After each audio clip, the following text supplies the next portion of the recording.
Hi folks, welcome back to Markelli Farm. We're going to do a check on the bees today.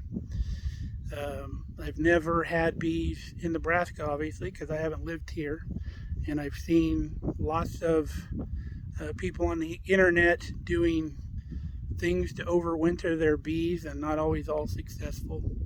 I've never ever been able to overwinter bees, even out in California where I lived out there. I always had issues.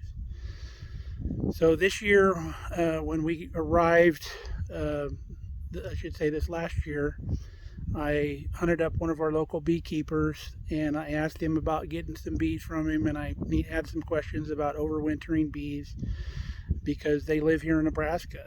Well, to my surprise, he doesn't overwinter bees in Nebraska. He takes all his bees to California to for the harvest, or not the harvest, but the blossoms out there. So he couldn't tell me really anything about overwintering bees. So we got the bees. They did fine. They were great for our pollination in our garden this year. It really worked out great. The apple trees really produced great, so it's great to have the pollination. So when it came close to winter, we were going to start getting some cold breezes, cold weather, stuff like that. I wanted to do some kind of shelter for these bees, and I really didn't have the money at the time to go get insulated hive bodies, anything like that. So I took a bunch of plywood and I made an enclosure for our hives. So before we put that enclosure on, I took the feeder jars off the top of the hive to where it just had an open hole, and I covered each hole with a towel so the hive could still breathe, but the bees couldn't get out of the hive because you don't want moisture to build up in your hive in the winter. That's bad. And then I just covered it with our enclosure. So we're going to go out and take a look at it and see if our bees should be flying. It's 60 some degrees today, so they should be out flying. So we'll go take a look.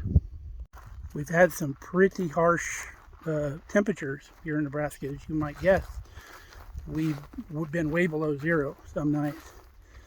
So I'm a little nervous. And what we're going to find out here, there's our hives out here out in the middle of nowhere. I got them south facing, so they'll get the sun in the morning when the sun comes up. But they're on the edge of our property out here. I got a brick on top, couple bricks, because we get pretty good wind out here too. So you can see both hives are very, very active. It's 60 degrees today, so I'm sure they're out looking for water and doing whatever else they need to do.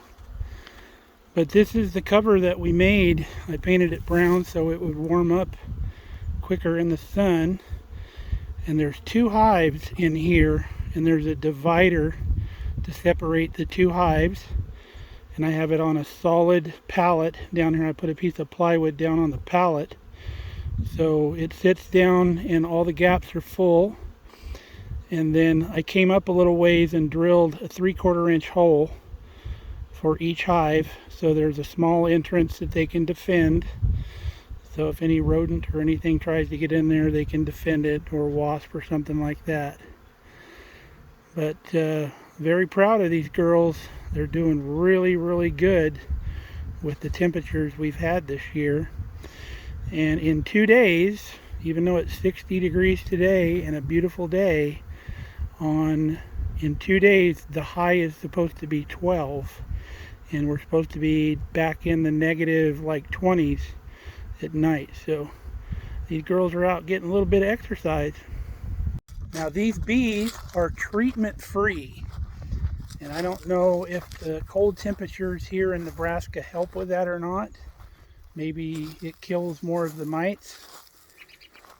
A lot of the big beekeepers here in Nebraska, they actually take their bees out to California. They're already in California this time of year for the almond blossoms and other fruit trees blossoming. So that's probably why they still need to treat for mites and stuff like that. But these hives aren't going to move, and both of these hives overwintered last year here in Nebraska, just out in a grassy field, and they had no cover over them. It was just the one hive box, the bottom brood box, brood chamber. They did not have a super on top.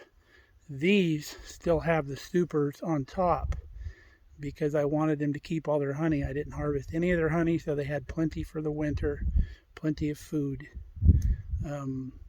Once we take that cover off, when it starts getting warm in the spring, there's feeder inlets on top of both of those hives to where I can feed them some syrup to give them a little jump start in the spring before things start flowering.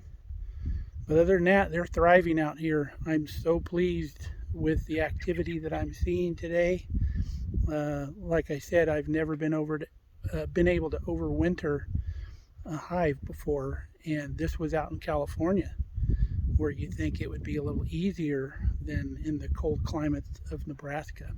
So that's our bee update. So stay safe, stay healthy. We love you guys. If you got any questions, feel free to comment down below. See you next time.